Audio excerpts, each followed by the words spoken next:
Hey everyone, welcome back to Medician, your trusted medical information channel. I'm Dr. Lin, a board-certified allergist and immunologist. Today, we're continuing our inhaler series for chronic obstructive pulmonary disease, also known as COPD. COPD is one of the most common respiratory diseases worldwide and continues to be a leading cause of death globally. Although newer and exciting biologic therapies for COPD are emerging, inhalers remain the cornerstone of treatment. They are well established, extensively studied, and proven to be both safe and effective. Throughout this series, we'll explore COPD inhalers and introducing them one by one. In this episode, we are focusing on Incruse Ellipta, an inhaled anticholinergic dry powder inhaler designed for convenient once daily maintenance therapy. It is intended to help keep the airways open throughout the day, improve breathing, and reduce the number of COPD flare-ups. In this video, I'll walk you through 5 key things you need to know about Incruse Ellipta: what it is, how it works, how to take it, important warnings and precautions, and its safety profile. If you're new here, don't forget to like, subscribe for more science-based medical updates. Now, let's dive in. First, what exactly is Incruse Ellipta and who it's for? Incruse Ellipta contains Umeclidinium, an inhaled anticholinergic bronchodilator. It was approved by the FDA in April 2014 for once daily maintenance treatment of patients with COPD. One important reminder is that Incruse Ellipta is not a rescue medication. It should not be used to treat acute COPD exacerbations. Patients should always keep a short-acting rescue inhaler available for sudden breathing symptoms. The role of Incruse Ellipta is long-term control to support lung function and decrease COPD exacerbations over time. Second, how does Incruse Ellipta work? To understand how Incruse Ellipta works, it helps to briefly review how airway tone is regulated. Airway smooth muscle is partly controlled by acetylcholine, a neurotransmitter that binds to muscarinic receptors, especially the M3 receptor. When acetylcholine activates these receptors, airway smooth muscle contracts and gland secretion increases, resulting in airway narrowing and mucus buildup. This mechanism is important in COPD, where elevated cholinergic tone plays a major role. Umeclidinium is a long-acting muscarinic antagonist. It blocks the effects of acetylcholine at muscarinic receptors in the airway. By functionally inhibiting M3 receptors on airway smooth muscle, Umeclidinium provides sustained bronchodilation. Third, let's talk about dosing and how to take Incruse Ellipta. Incruse Ellipta is for oral inhalation only and should be taken once daily at the same time each day. Each actuation of Incruse Ellipta delivers 62.5 micrograms of Umeclidinium. For patients with COPD, the recommended dose is 1 inhalation once daily. Do not use Incruse Ellipta more than 1 time every 24 hours. Proper inhaler technique is essential.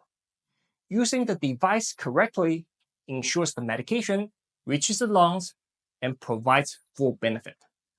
Detailed step-by-step instructions are available in the instruction for use section of the package insert and on the official website.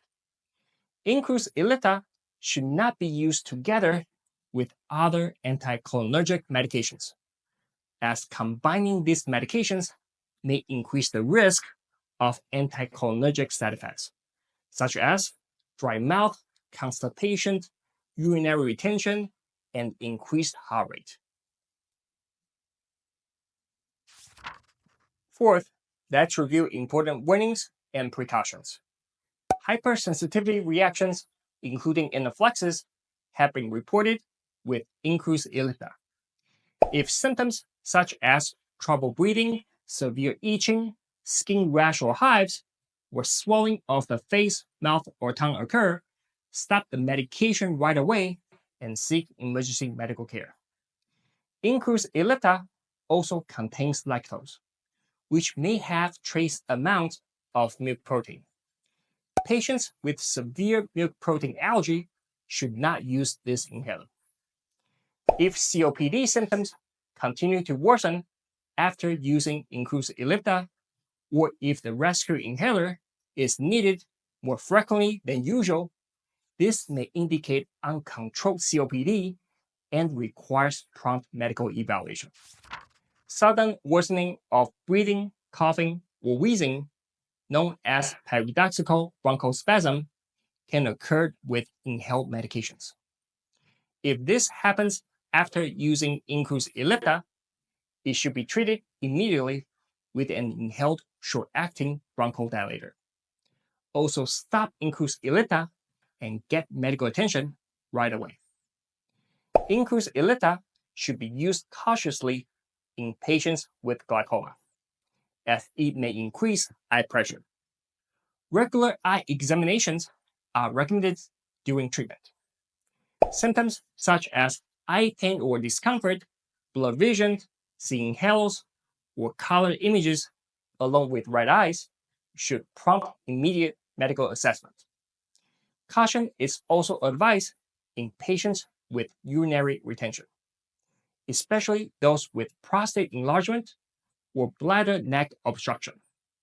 Symptoms such as difficulty urinating, frequent or painful urination, or a weak urine stream or dribbling should be reported promptly to the doctor.